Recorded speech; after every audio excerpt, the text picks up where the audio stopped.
إن الحمد لله نحمده ونستعينه ونستغفره ونعوذ بالله من شرور أنفسنا وسيئات أعمالنا من يهده الله فلا مضل له ومن يضلله فلا هادي له وأشهد أن لا إله إلا الله وحده لا شريك له وأشهد أن محمدًا عبده ورسوله أما بعد فإن خير الحديث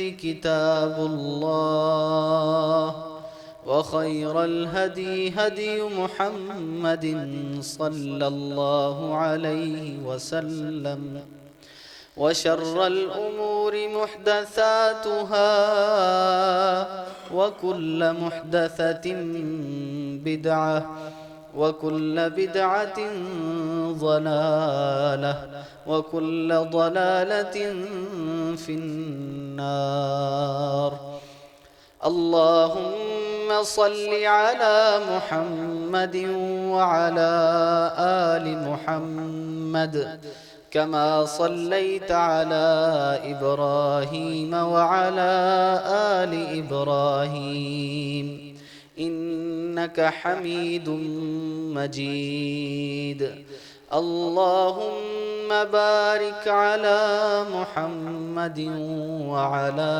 آل محمد كما باركت على إبراهيم وعلى آل إبراهيم إنك حميد مجيد أما بعد فأعوذ بالله السميع العليم من الشيطان الرجيم من همزه ونفخه ونفثه بسم الله الرحمن الرحيم يا أيها الذين آمنوا اتقوا الله حق تقاته ولا تموتن إلا وأنتم مسلمون يا أيها الناس اتقوا ربكم الذي خلقكم من نفس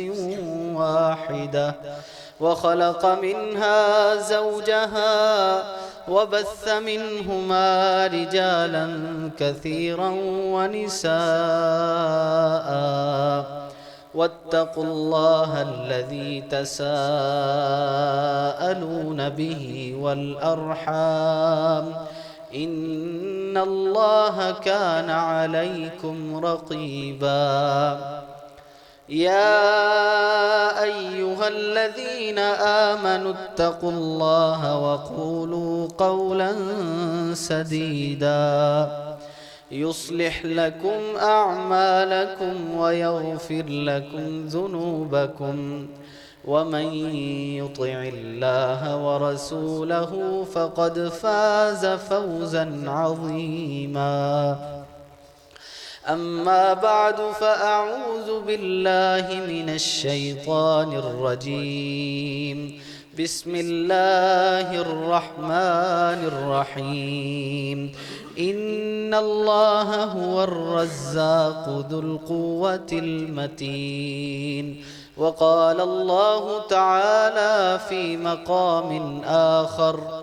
الله يبسط الرزق لمن يشاء من عباده ويقدر له إن الله بكل شيء عليم وقال النبي صلى الله عليه وسلم لو أنكم توكلون على الله حق توكله لرزقكم كما يرزق الطير تغدو خماصا وتروح بطانا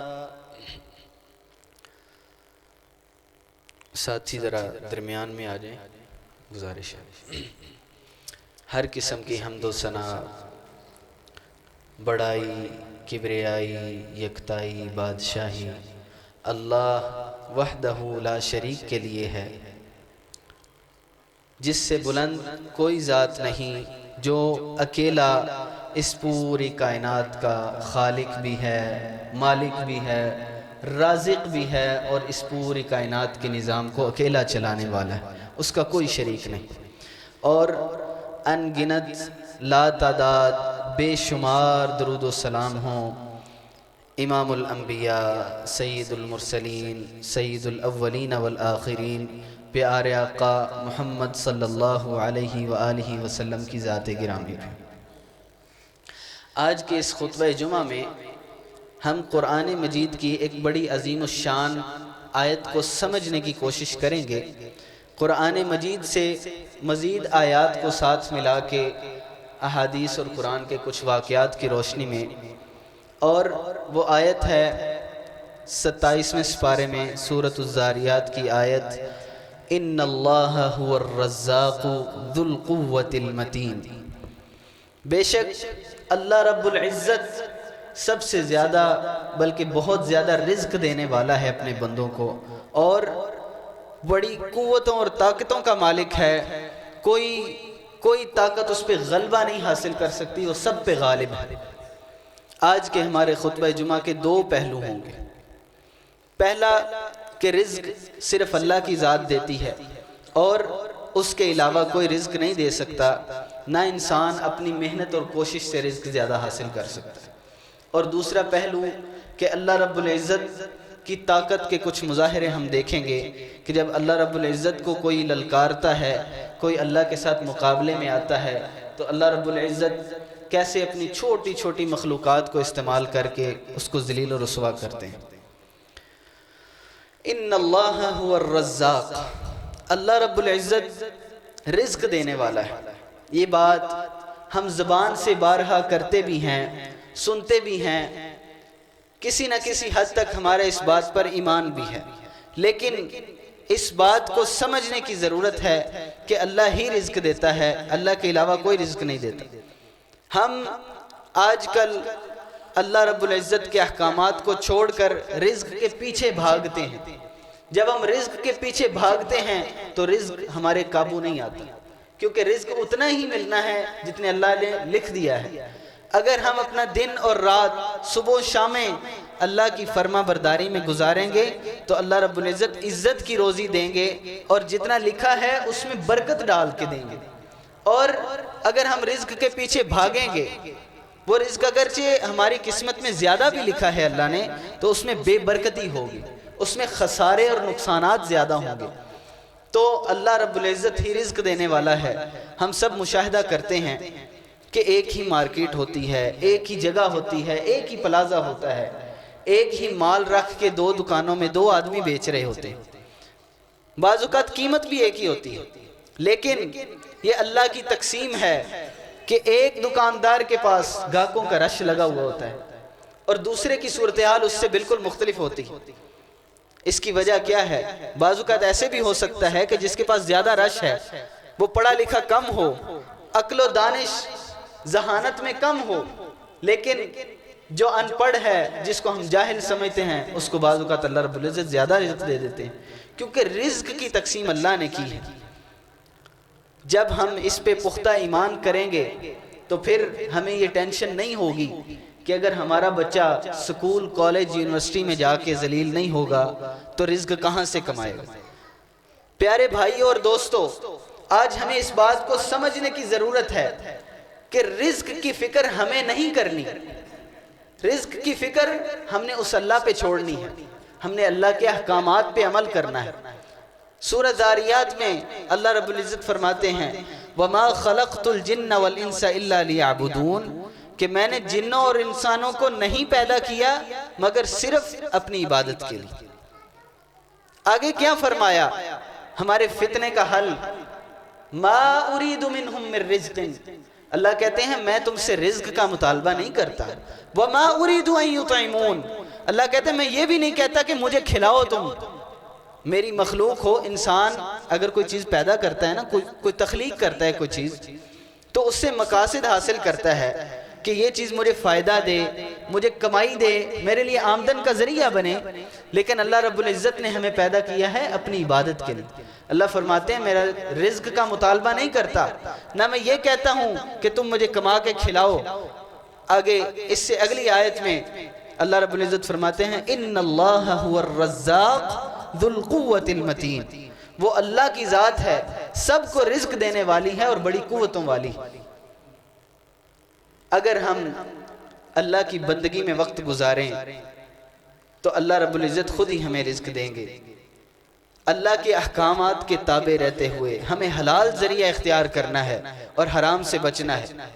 ایک چھوٹا سا واقعہ پہلے بھی آپ نے سنا ہوگا، حضرت علی رضی اللہ تعالیٰ عنہ مسجد میں نماز پڑھنے گئے، باہر گھوڑے کو باندھ دیا اور ایک غلام تھا کسی کا، اس کو کہا کہ یار اس کا ذرا خیال رکھنا، میں نماز پڑھ کے آتا ہوں۔ اس غلام نے اس گھوڑے کی کاٹھی اتاری، جو سیٹ گھوڑے کے اوپر رکھتے ہیں کاٹھی، اتار کے بازار میں بیچ آیا۔ حضرت علی رضی اللہ تعالیٰ عنہ واپس آئے تو گھوڑے کے اوپر کاٹھی نہیں تھی، چپ کر کے چل دیے۔ آگے جب بازار سے گزرتے ہیں تو وہی کاٹھی وہاں پہ 2 درہم کی فروخت ہو رہی ہوتی۔ حضرت علی رضی اللہ تعالیٰ عنہ کہتے ہیں واللہ میں نے ارادہ کیا تھا کہ اگر یہ میری سواری کی حفاظت کرے گا تو اس کو میں 1 درہم دوں گا۔ اب اس کی قسمت میں 1 درہم لکھا ہوا تھا، لیکن اس نے حلال کی بجائے حرام ذریعے سے کمایا۔ اس نے اس کاٹھی کو چوری کیا، 1 درہم کا بازار میں بیچ دیا جا کے۔ وہی اگر وہ حفاظت کرتا اور ذمہ داری کو صحیح طریقے سے ادا کرتا تو درہم اس کو پھر بھی مل جانا تھا۔ لیکن ہماری یہ سوچ بن گئی ہے کہ ہم جب تک حرام نہیں کمائیں گے ہماری پوری نہیں پڑے گی، حالانکہ رزق صرف اتنا ہی ملنا ہے جتنا اللہ رب العزت نے لکھ دیا ہے۔ اگر ہم خود کو اللہ کے دین کے لیے وقف کر دیں، اگر ہم خود کو اللہ کے تابع کر دیں، اپنی اولاد کو اگر ہم اللہ کے دین کا علم حاصل کرنے پہ لگائیں تو پھر بھی رزق جتنا اللہ نے قسمت میں لکھا ہے وہ مل کے رہنا۔ اگر زیادہ لکھا ہے تو اللہ رب العزت زیادہ دیں گے۔ میں بہت سے ایسے علماء کو جانتا ہوں، ایسے علماء کہ شاید سکول کی انہوں نے 5 کلاسیں بھی نہ پڑھی ہوں، لیکن اللہ رب العزت نے رزق کی اتنی فراوانی دی ہے جیسے کسی وزیر کا پروٹوکول ہوتا ہے۔ یہ ساری دین کی برکتیں ہیں۔ کچھ حرام طریقے سے کماتے ہیں، کچھ حلال سے کماتے ہیں، ملنا اتنا ہی ہوتا ہے جتنا قسمت میں لکھا ہے۔ آئیے ہم سورہ مریم میں مریم علیہ السلام کا واقعہ، اس کا جائزہ لیتے ہیں کہ اللہ رب العزت اپنے خاص اور پسندیدہ بندوں کو کیسے بغیر اسباب کے، بغیر دنیا کے ظاہری اسباب کے، غیب کے خزانوں سے رزق عطا فرماتے ہیں۔ قرآن مجید میں اللہ رب العزت نے سورہ آل عمران میں بنی اسرائیل کے ایک شخص عمران اور اس کی بیوی کا ایک واقعہ نقل کیا۔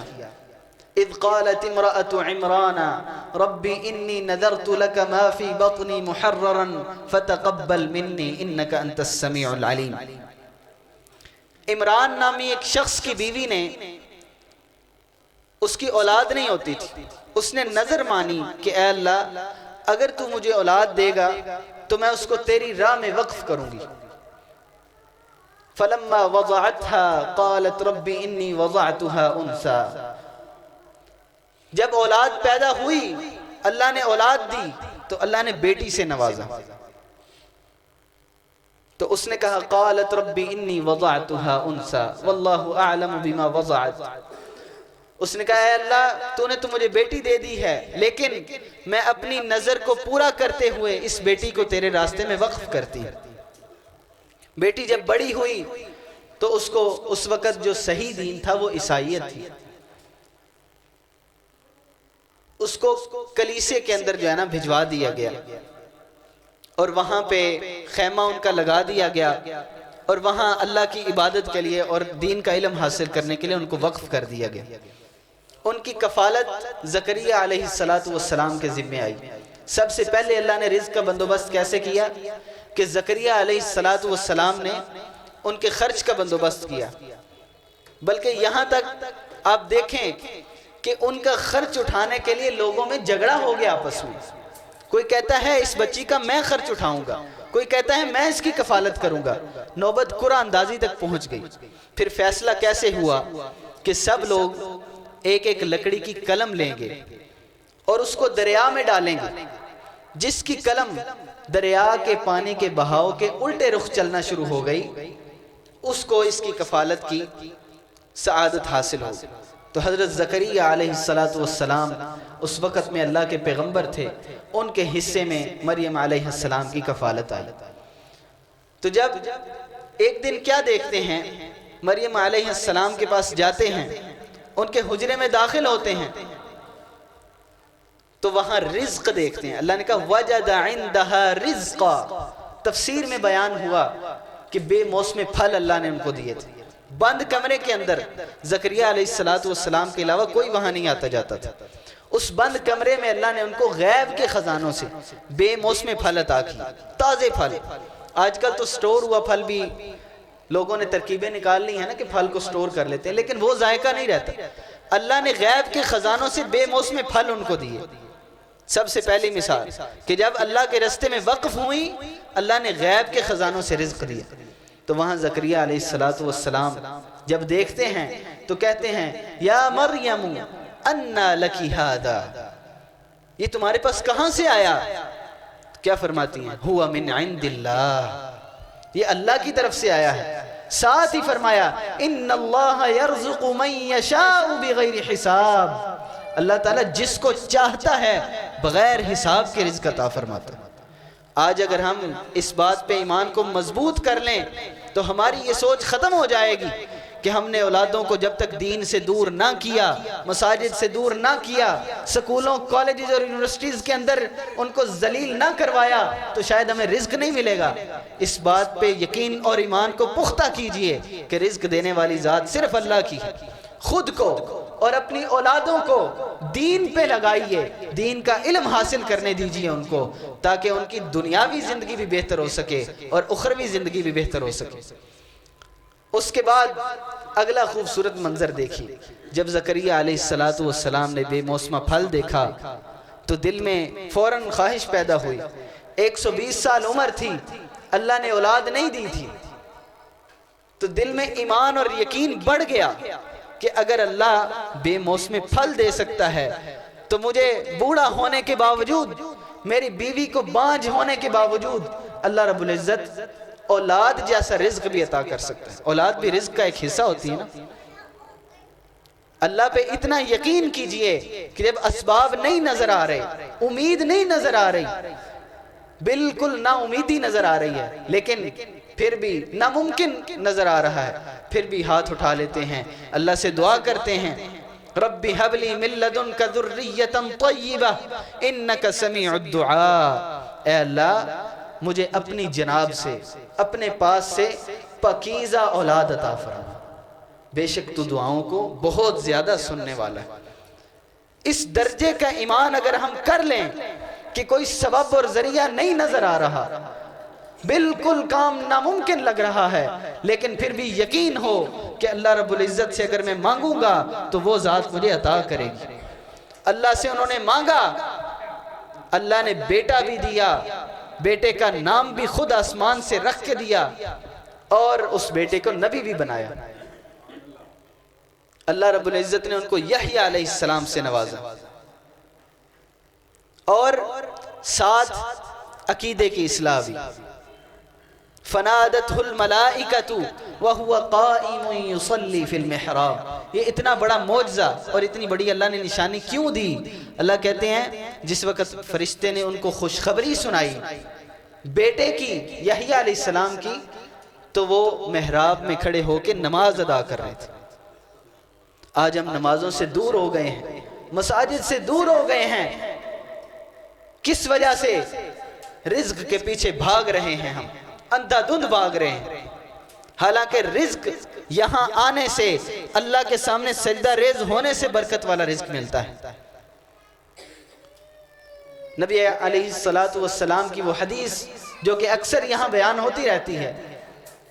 نبی علیہ السلام فرماتے ہیں کہ اللہ تعالیٰ فرماتا ہے اے میرے بندے اگر تو میری عبادت کے لیے فارغ ہو کر آ جاتا ہے اور خود کو میری عبادت کے لیے فارغ کر لیتا ہے تو میں تیرے دونوں ہاتھوں کو رزق سے بھر دوں گا، تیرے دل کو غنا سے بھر دوں گا، اور اگر تو میری عبادت کے لیے فارغ ہو کے نہ آیا، دنیا کے پیچھے بھاگتا رہا، مال کی حرص، رزق کی ہوس، تو پھر کیا ہوگا؟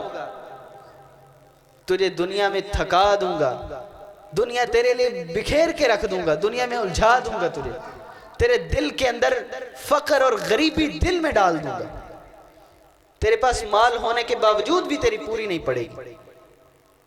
اس بات پہ اپنا ایمان پختہ کیجئے۔ زکریا علیہ السلام نے ناممکن چیز کو طلب کیا اپنے اللہ سے، لیکن اللہ تو ہر چیز پہ قادر ہے، اس ذات کے لیے کچھ بھی ناممکن نہیں۔ اللہ نے پاکیزہ بیٹا عطا فرمایا، اس کا نام یحییٰ بتایا اور اس کو نبی بنا دیا۔ پھر مریم علیہ السلام کا واقعہ آگے، جب وہ جوان ہوئیں تو اللہ کے حکم سے ان کو حمل ٹھہر گیا، شادی کے بغیر اللہ کے حکم سے حمل ٹھہر گیا، بڑی پریشان ہوئیں کہ یہ میرے ساتھ کیا ہو گیا۔ ظاہری سی بات ہے، ایک پاکیزہ خاتون ہو، اللہ کے گھر میں رہنے والی ہو، جب اس طرح کا معاملہ اس کے ساتھ پیش آ جائے تو پھر لوگوں کے تانوں اور باتوں سے ڈر تو لگتا ہے۔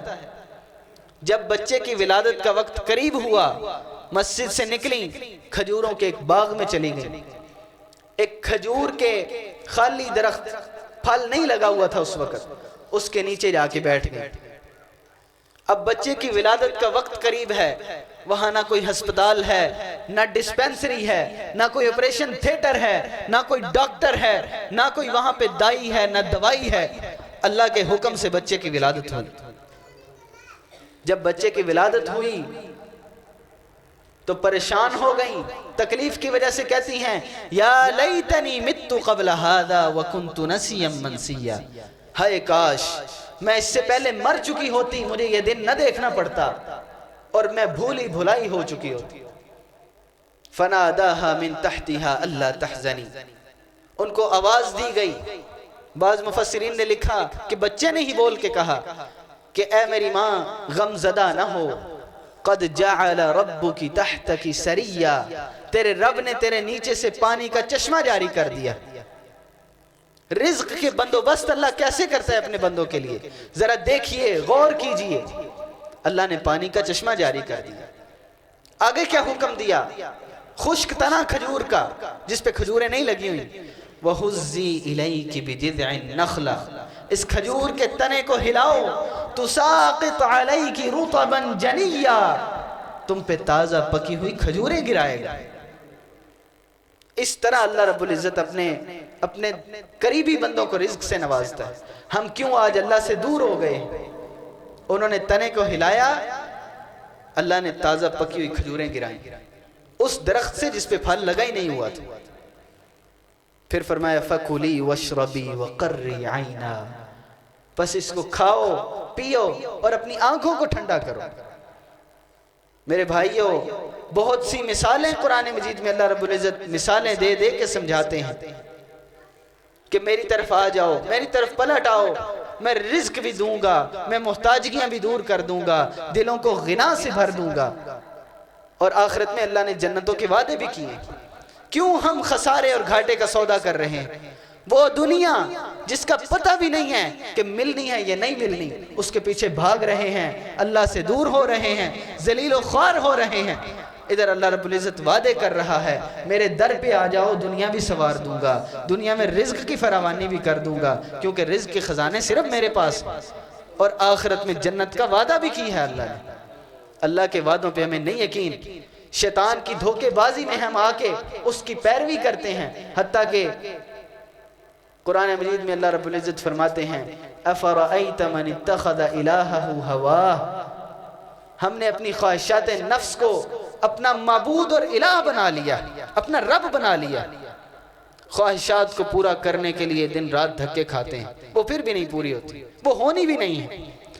اللہ کے لیے اپنی خواہشات کو ترک کیجئے، اللہ والے بن جائیے، اولادوں کو دین پہ لگائیے، خود دین کا علم حاصل کرنے کی کوشش کیجیے، آپ کو بڑی مثالیں ملیں گی۔ اس کا یہ مطلب نہیں ہے کہ انسان روزی کی فکر چھوڑ دے، فکر واقعی چھوڑنی ہے لیکن سبب اختیار کرنا ہے۔ جب ہم حلال طریقے سے سبب اختیار کریں گے تو اللہ رب العزت ضرور رزق عطا فرمائے گا، اور برکت والا رزق عطا فرمائے گا۔ کثیر رزق ہو اور اس میں برکت نہ ہو، اس سے بہتر ہے کہ تھوڑا رزق ہو اس میں برکت ہو، تاکہ قیامت والے دن حساب دینا بھی آسان ہو۔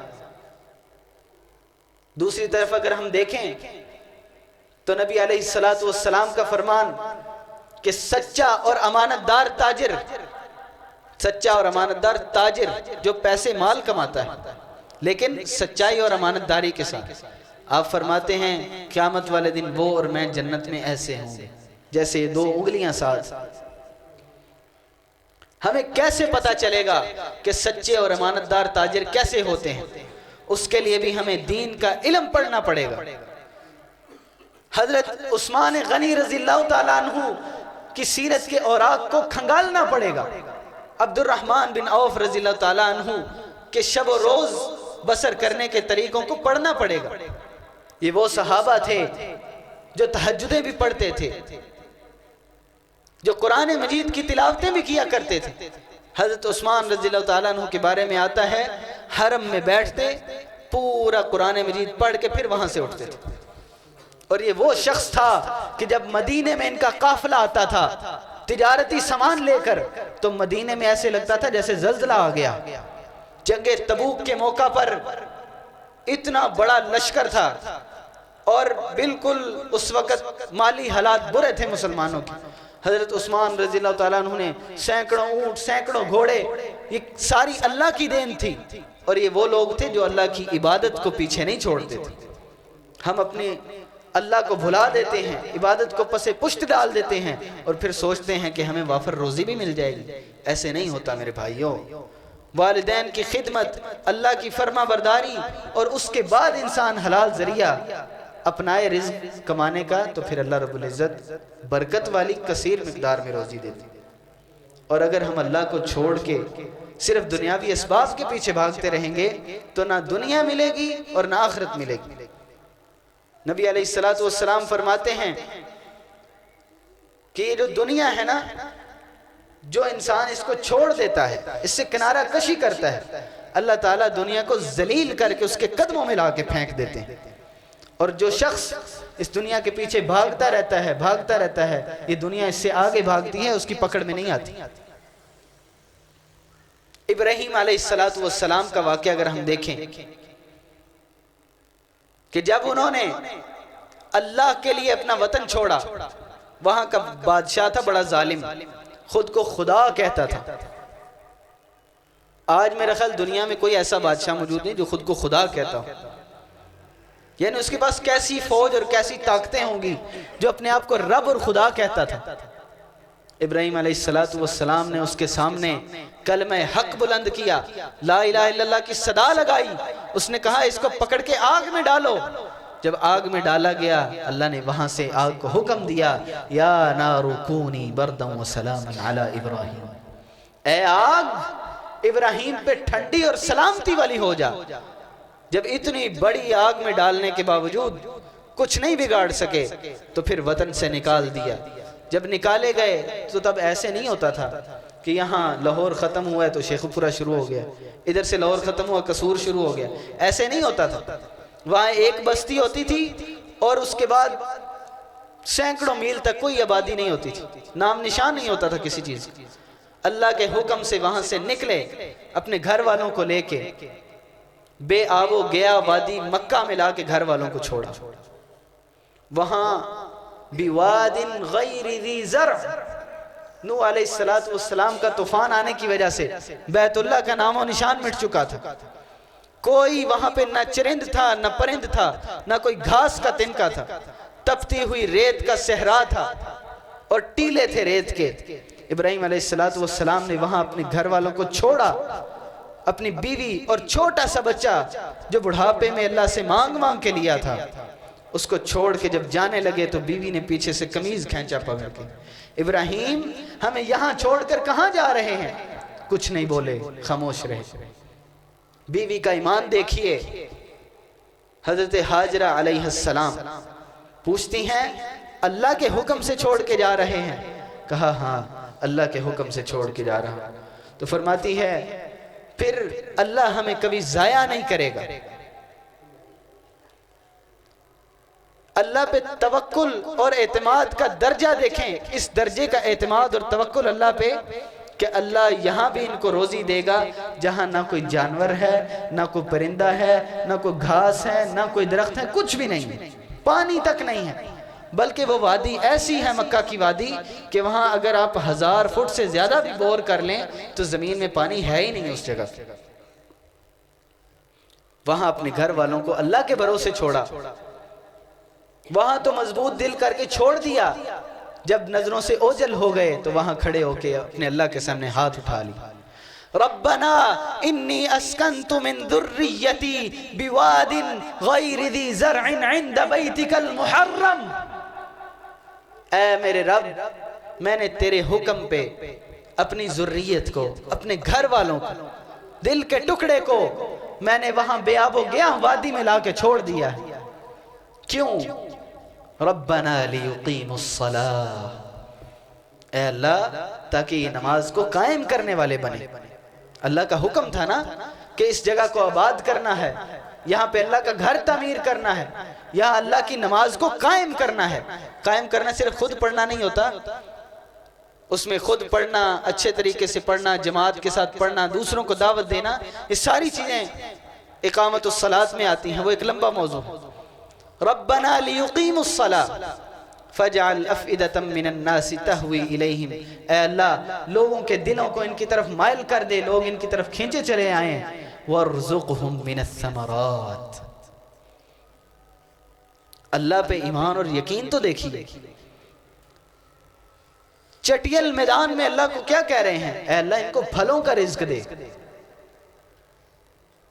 دل میں یقین تھا نا کہ رزق دینے والی ذات صرف اللہ کی ہے۔ ہمارا بھی کاش کبھی اتنا مضبوط اللہ پہ ایمان ہو جائے۔ پھر اللہ نے وہاں کیسے ان کو رزق دیا ذرا دیکھیے، جب اماں ہاجرہ کا دودھ بھی خشک ہو گیا، منہ کا لعاب بھی خشک ہو گیا، کھانے پینے کے لیے کوئی چیز نہیں، بچہ بھوک سے تڑپنے لگا، تو صفا پہاڑی پہ چڑھتی ہیں، ادھر ادھر دیکھتی ہیں کہ کوئی چیز ملے، کچھ نہیں ملتا، پھر واپس بچے کے پاس آتی ہیں، پھر مروہ پہ چڑھتی ہیں، پھر واپس بچے کے پاس آتی، اس طرح 7 چکر لگاتی۔ بے بسی کا عالم دیکھیے، لیکن اللہ پہ دل میں یقین اور ایمان تھا۔ جب 7 چکر کے بعد وہاں آتی ہیں تو جہاں بیٹے کی ایڑیاں لگی ہوتی ہیں تڑپ تڑپ کے، اللہ نے وہاں سے پانی کا چشمہ جاری کر دیا ہوتا ہے۔ اللہ اپنے بندوں کو اس طرح رزق دیتا ہے، اور پھر پانی کی منڈیر بنا دیتی ہیں، اس کے گرد مٹی اکٹھی کرتی ہیں اور کہتی ہیں زم زم زم زم۔ زم زم کا معنی ہوتا ہے رک جا، ٹھہر جا، وہ پانی وہیں ٹھہر گیا۔ پھر جب پانی میسر دیا اللہ نے وہاں پہ، اور پانی بھی کیسا، پیاس بھی مٹاتا ہے، بھوک بھی مٹاتا ہے، شفا بھی ہے۔ پھر جب وہ پانی وہاں اللہ نے اس کا چشمہ جاری کیا، ان کے لیے رزق کا بندوبست کیا، پھر وہاں پرندے آنے شروع ہو گئے، پرندوں کے دیکھ کے قافلے آنے شروع ہو گئے، وہاں لوگ آباد ہو گئے، اور وہاں پہ اللہ رب العزت نے ان کی زندگی کے اندر ایک بستی آباد کر دی۔ یعنی ایک بندے کے لیے جب اللہ کا ایک بندہ اپنے اللہ کا ہو جاتا ہے، اللہ اس کے لیے صرف رزق کا بندوبست نہیں کرتے بلکہ پوری پوری بستیاں آباد کر دیتے۔ اللہ پہ توکل کر کے تو دیکھیں۔ جب ہم ابراہیم علیہ السلام کی طرح اور دیگر اللہ کے نیک بندوں کی طرح، زکریا علیہ السلام کی طرح اللہ پہ توکل کریں گے تو اللہ رب العزت ہمیں رزق کے خزانے عطا کرے۔ لیکن یہ بات ساتھ ساتھ ضرور یاد رکھیں، زکریا علیہ السلام کو جب اللہ نے خوشخبری دی بیٹے کی، اللہ فرماتے وَوَهَبْنَا لَهُ يَحْيَا وَأَصْلَحْنَا لَهُ زَوْجًا، اللہ نے اولاد جیسا میٹھا میوہ بھی عطا کیا، اور ان کی بیوی کو بھی درست کر دیا. آگے وجہ پتہ کیا بتائی؟ انہم کانوا یسارعون فی الخیرات ویدعوننا رغبا ورہبا وکانوا لنا خاشعین. اللہ فرماتے ہیں وہ نیکیوں میں بڑھ چڑھ کے حصہ لینے والے تھے اور ہمیں ڈرتے ہوئے اور امید کرتے ہوئے ہمیں پکارتے تھے، اور وہ ہم سے ڈرنے والے لوگ تھے. اللہ کے لیے خشوع و خضوع تھا ان کے دل میں. جب ہمارے اندر یہ چیزیں پیدا ہوگی، جب ہمارے اندر اس درجے کا ایمان اور یقین اللہ پہ پیدا ہوگا، تو پھر رزق کی فکر ہمارے دل سے اپنے آپ نکل جائے گی. کیونکہ رزق ہم خود نہیں کما سکتے، ہمارے اختیار میں نہیں ہے.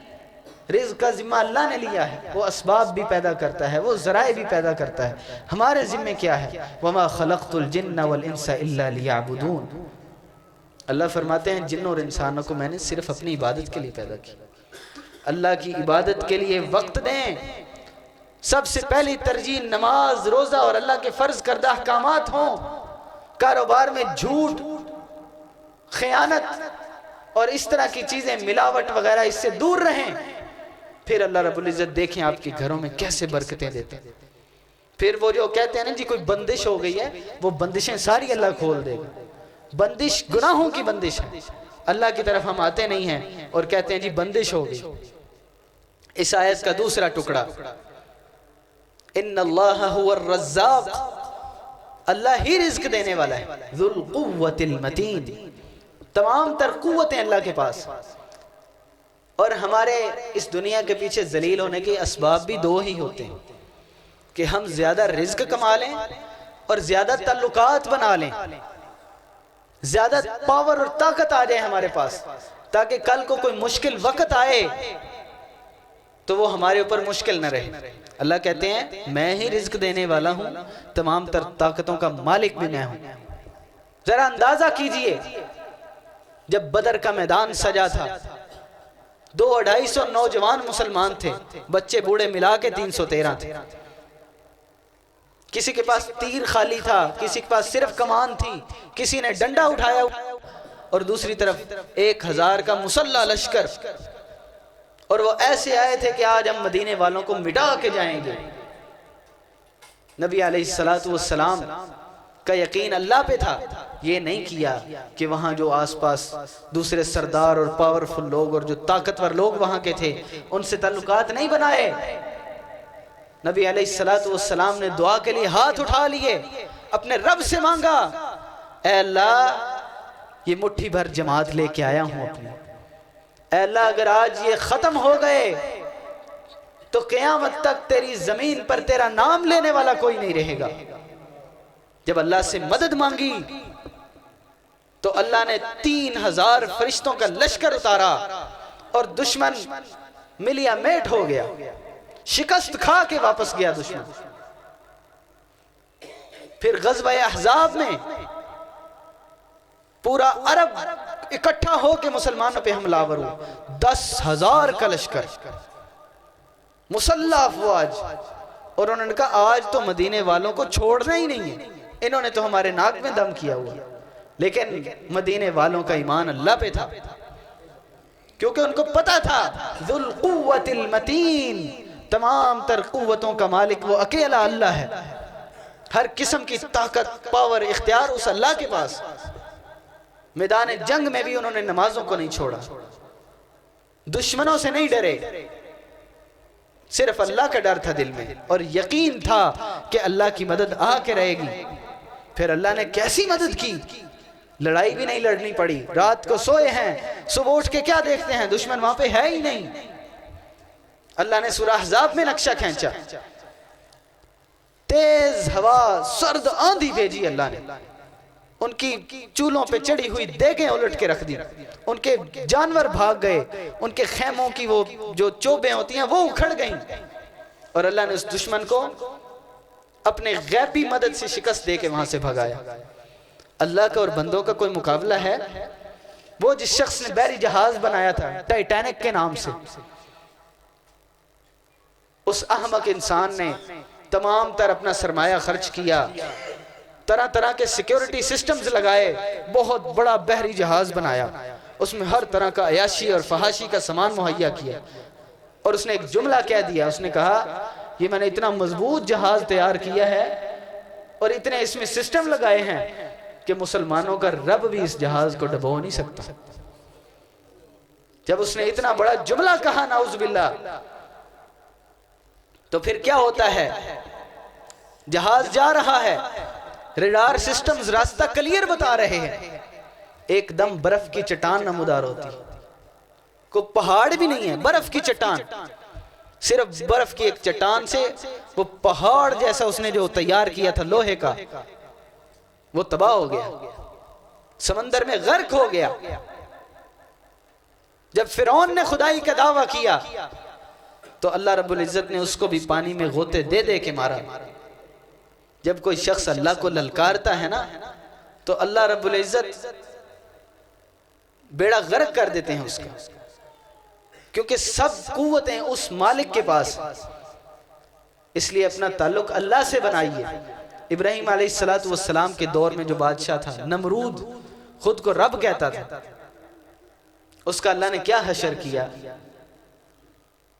اس کے ناک کے ذریعے ایک مچھر، کتنی سی زندگی ہوتی ہے اس مچھر کی، اتنی سی مخلوق اللہ کی، ناک کے ذریعے دماغ میں جا کے داخل کر دیا۔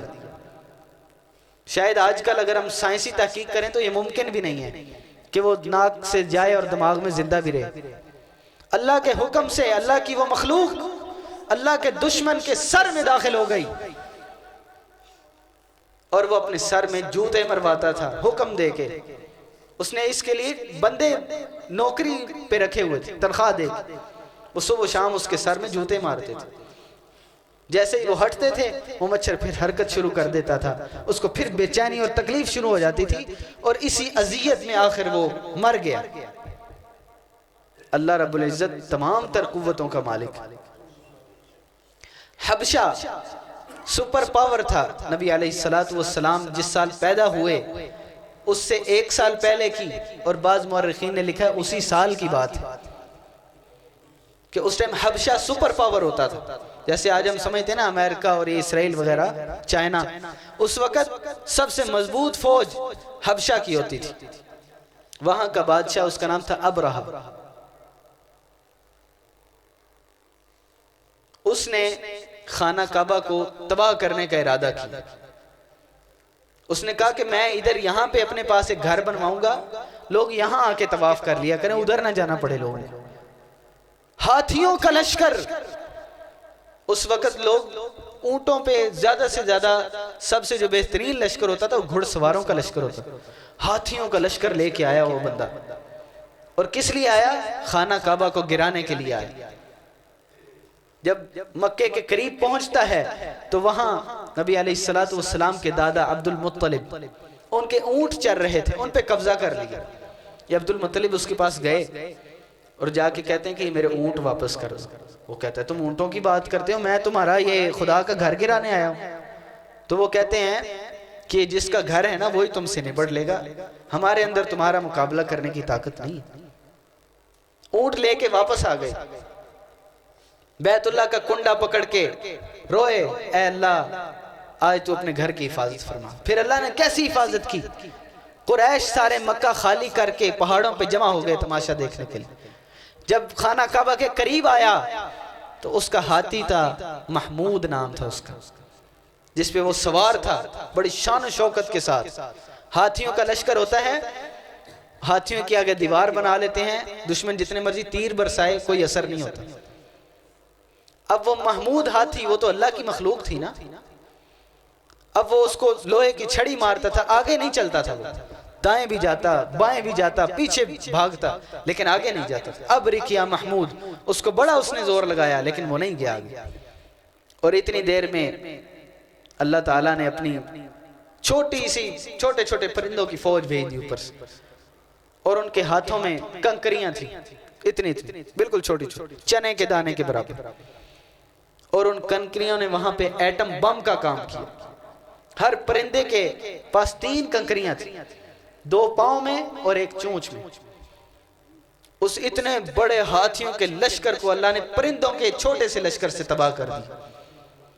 وہ کنکری جب وہ پھینکتے تھے پرندے تو ایک بھی نشانہ خطا نہیں ہوتا تھا، یا وہ ہاتھی پہ گرتی یا کسی سپاہی پہ گرتی تھی، اور جس پہ وہ لگتی تھی.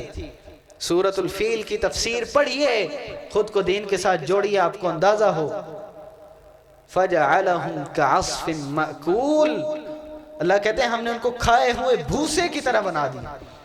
یہ بھینس اور گائے جب چارہ کھا کے جو گوبر نکالتی، جس پہ وہ لگتی تھی وہ اس کی شکل کا ہو جاتا تھا. پھر یہ ابرہہ بھاگا وہاں سے، اس کا پرندہ اس کے اوپر تھا، کچھ دور جا کے وہاں پہ اس پہ وہ کنکری گری، اور وہ اس کا بھی وہی حال ہے.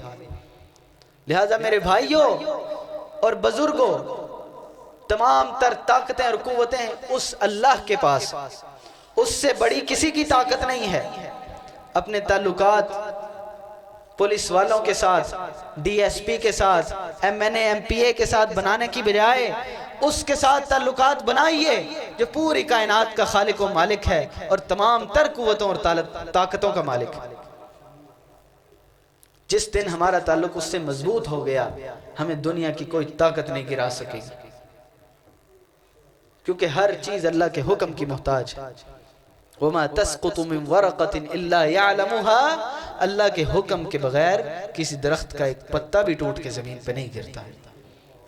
اپنا یقین مضبوط کیجئے کہ رزق دینے والی ذات صرف اللہ کی ہے، اور طاقتوں کا مالک بھی وہ اکیلا اللہ ہے. جب تک اس کی طاقتیں آپ کے ساتھ ہیں، دنیا کی کوئی طاقت آپ کا کچھ نہیں بگاڑ سکتی. جب اپنا یہ ایمان اور یقین مضبوط کر لیں گے ہم، تو دنیا اور آخرت کی کامیابیاں ہمارے قدموں میں. اللہ رب العزت سے دعا ہے کہ اللہ تعالی ہمیں اپنا محبوب بندہ بنا لے، اور اللہ تعالی ہمیں غیب کے خزانوں سے رزق عطا فرمائے. آمین. وآخر دعوانا ان الحمدللہ رب العالمین.